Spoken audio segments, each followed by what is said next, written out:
Welcome back. If you're a reseller, you're eventually going to come across counterfeit goods, and in this video we're going to talk about how one of these situations just recently happened to me. Recently I saw what I thought to be a really good deal on some boots. Somebody I knew was selling them on Facebook. It wasn't somebody that I was close with, but I trusted her instincts, and she wasn't selling a bunch of them, just a few. And I didn't really know much about this product, and so I didn't know that they were a good that was counterfeited a lot. So what they were UGG boots. She had some that were brand new in box.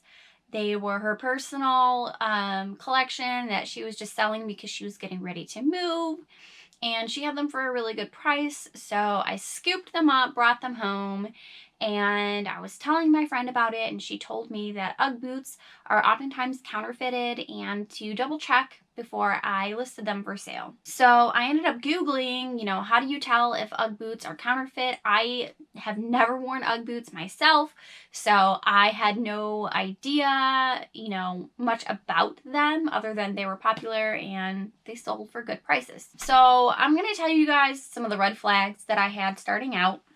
And so these were the boots, and I got 2 pair, and they are almost identical to each other. And so they look good on the outside, kind of, at first.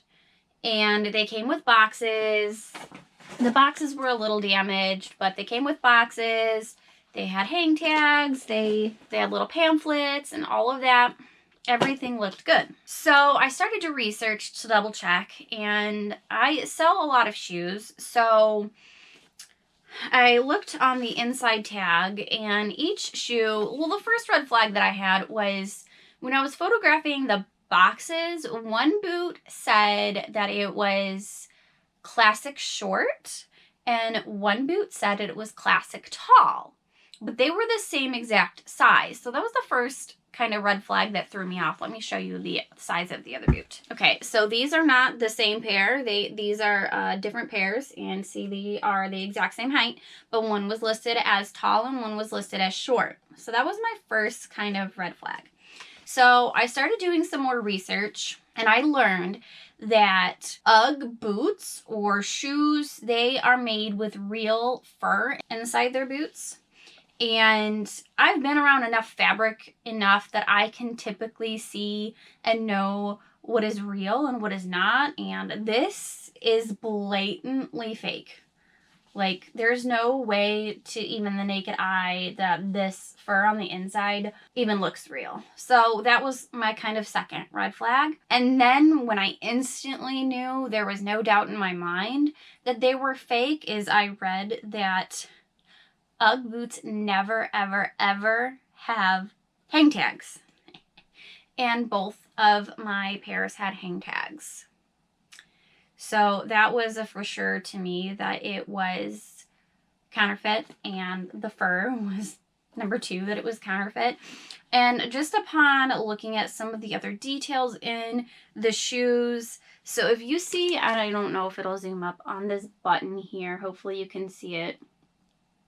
The button just looks really bad material. Like, half of it is like bumpy and just messed up. So that was kind of a red flag.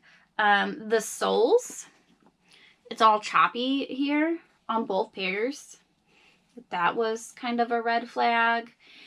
And when looking at UGGs, here, I have a pair of real UGG boots so I can show you the differences. I have this red pair here that I determined to be real. And if you look at the inside tag, hopefully you guys can see this, it has information on the maker of the shoe, like where it was made. It has sizes, kind of like model numbers. And UGG shoes have this QR code that takes you to the website, and it has this like holographic little sun logo here. And my boots, both shoes had kind of different inside tags, but they really had no information on them. So this one is a cloth tag. It just says the size, women's 8.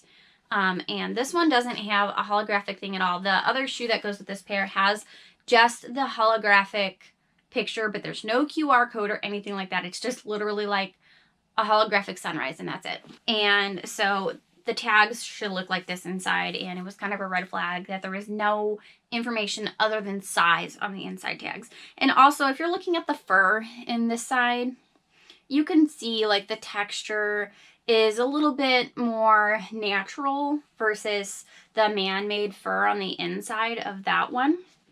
And looking at the soles, you can see that it's all smooth here and not jagged. And I read that the soles of real Uggs are bendable. They're more flexible. And this one, you can't really bend at all. The internet did say there are some slight differences that you can find in the back logos here, but I could not distinguish really the difference. This one says UGG Australia. This one just says UGG, but I don't think that is a big difference because I believe a lot of the real logos that I saw also had the word Australia in it. So the word Australia is not a red flag, but so those were the real red flags to me that stood out and told me that these were fake. And I had no idea. I mean, it shouldn't surprise me that Uggs are faked just because most expensive products are. But don't let that be like any indicator that cheaper things are not counterfeit. If you guys have watched any of my past videos, you'll know about the experience I had with the counterfeit Oral-B. If you haven't watched that video, I will link it up here if you're watching this on YouTube. So now I have these counterfeit Uggs, and I paid $25 a piece for them, and I really have no use for them. So maybe I'll end up selling them at a yard sale. They're my size, but I don't wear boots like this. Also, and I don't know just if it's a counterfeit thing, but it did say, like, the box said these were gray, and to me they look more of like a navy kind of color. So that's the story of my counterfeit Uggs. So just be mindful when you're outsourcing that eventually as a reseller you will come across counterfeit products, and that's a big no-no. You cannot sell counterfeit goods online. You will get flagged, you'll get in trouble, you may even possibly get sued. Been there, done that. So now I have a write-off for a loss of product. So that is my story for you today. So if you guys have any questions, feel free to drop it in the comments, and I will see you next time. Bye.